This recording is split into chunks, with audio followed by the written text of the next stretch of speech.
Hey guys, welcome back to the nest here at Dizzy Bird Soaps. It's Mandy, your soapstress, and I am making a soap today with a crap ton of lard, and it is actually going to be an activated charcoal and tea tree soap. This is by request. Thanks for your request, Amy. I am getting this going for you. I've actually had one planned for a while, just hadn't gotten to it with all the holiday soaps and everything. And it will be primarily lard, because lard is very gentle on the skin, and with the activated charcoal in there, I wanted to keep it as gentle as possible. There are a couple other oils in it, and let's see, I have this little guy here. And it doesn't look very appetizing, but that actually has castor oil, apricot kernel oil, and it also has my additives of kaolin clay, colloidal oatmeal, and then the goat's milk powder is dispersed in here, and it has marshmallow root powder. Now you can look up what possible benefits marshmallow root powder may have. I just wanted to try and experiment with it. I've heard good things about it, so I just wanted to use it, and I figured an activated charcoal and tea tree soap would be a great one to do with the marshmallow root powder. I will be adding sodium lactate because it is not all lard. I don't know how it's going to behave when it comes time to unmold, so I want it to be able to unmold as soon as I possibly can. The distilled water, I am actually substituting all of that for aloe vera juice, and I have sugar here dissolved in a couple ounces of the I was gonna say apple juice, that's not it, aloe vera juice, and then the rest of the aloe vera juice I am going to be putting my lye flakes into, my sodium hydroxide, and from there I believe that's everything. This one will be sprayed with alcohol. This is not for someone that can't have that kind of thing. This is just strictly a soap for activated charcoal and tea tree that will not be real rough on the skin or anything like that. And I think that's about it. I'm ready to get going here. And I'm going to do the heat transfer method, and so I can get it done quicker. I actually have to be a couple towns over here in about 3 hours, 4 hours. And for my oldest daughter, she is in a youth orchestra over there, and I am, that looks shiny, weird. But I am volunteering to take tickets for the event tonight, so I have to do my soap stuff here and get a move on. So, without further ado, let's do some soaping.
Good morning, guys. Happy Soapy Sunday. It is February 9th. And welcome back to the nest here at Dizzy Bird Soaps. We are cutting A Pig and a Goat Walk into a Coal Mine. This is an activated charcoal and tea tree soap. I guess there are a lot of benefits. Activated charcoal can be used as a natural colorant. I'm not making any claims to my soap other than it gets you clean. This one does have the tea tree essential oil in it per request. And I really like this top. It's really kind of cool. Let me see if I can show you here. Look at that. Doesn't that look awesome? It's kind of zigzag in the middle. But anyway, so yes, we are here to cut this. It does have marshmallow root powder, and it has, this is primarily lard, just like A Pig and a Goat Walk into a Nudist Colony that I did before. But this one I did add, I only did about 80% of the lard, and then I did 10% coconut oil, and then I did some castor oil and some, oh my goodness, and apricot kernel oil. Good Lord, I could not think of the name of that. And it did, I unmolded it also. It's been about 18 hours instead of 24 hours. It is softer, but I am unmolding it about 6 hours before I unmolded the last soap, which was all lard. Excuse me. But, so it's probably a little combination deal as to why that would be, you know, feel so much softer. But we're about to see how it cuts. I'm not sure if having the apricot kernel oil, coconut oil, and castor oil in there with it assisted in any way in making it less hard than the plain lard bar. So we'll see what it does. Yeah, if you've never smelled tea tree oil, it smells very medicinal, but freshly medicinal, if that makes sense. It doesn't smell, I don't know, it's just, it is strong. So I didn't use the full 5% that you can. But yeah, so let's go ahead and give this a cut, shall we, and see what it does.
guys, so I wanted to bring you back and just show you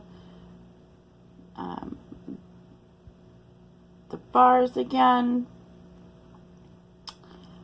This is a lot softer, but it's still harder than my normal recipe, because I usually don't unmold my normal recipe until about almost 48 hours, sometimes a little bit longer, just depending.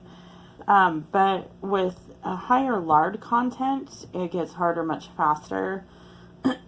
Same thing if you had a higher coconut oil content, it would get really hard really fast. But with coconut oil, you'd have to have a much higher super fat than with the lard. So, yeah, they smell good. I don't even, whew, smelling it up close is a bit too much right now. I'm going to see how it works when they cure out. I usually don't use essential oils just because they usually don't stick around very long. Especially if it's a citrus, they tend to fizzle out easier. But I do use kaolin clay in all of my soaps. This is no exception. The only exception was the Pig and a Goat Walk into a Nudist Colony, which was my uncolored, unscented, and unadditive added, I don't know how you say that, soap. The only additive was the goat's milk powder. But, yeah, so this is much softer than the other, so it cut really well. There was no crumbling or anything. I will have to wait a little bit to bevel the edges to make them look a little nicer and to take that harsh edge off. That harsh edge is not fun to use when you're in the shower. It takes a while for it to kind of wear down and not be so painful, I guess. Not really painful, but yeah, it's just not comfortable. So that's why I bevel all my edges. But yeah, so this one will be available on the 8th of March. Actually, no, the 9th of March. We're going to say the 9th of March. And today is actually the 1-year anniversary of my first ever soap that I made. I'm going to see if I can insert a picture. I don't know if I still have one of it available to input digitally onto my video, but it was an unscented, I think I used Katie Carson from Royalty Soaps. I used her recipe. I only made like a short little half loaf, and just to try it out. And it was an oatmeal milk and honey one, but it was unscented, so it didn't have the fragrance. But it was really, I might have to try and remake that at some point without the fragrance, like I do it now. That's actually one of my best sellers. I do a calendula oatmeal milk and honey, and so I'll have to do that here soon anyway. I'm almost out. It was that kind of a deal. It had all the same ingredients, just not the fragrance. And the smell, the wholesomeness of the smell was amazing. Like there wasn't a smell to it, but there was. I don't know how to describe that. Like you could smell the fresh oats and a little bit of the honey, but it wasn't the sweetness of the honey. I don't know how to describe it, but it smelled unlike anything I've ever smelled before. It smelled so good. But anyway, yeah, so 1 year of making soap as of today, February 9th. And, but my actual, sorry, my phone and video cut out there. But yeah, so I wanted to thank you all for watching. Please comment, like, subscribe, and share. And if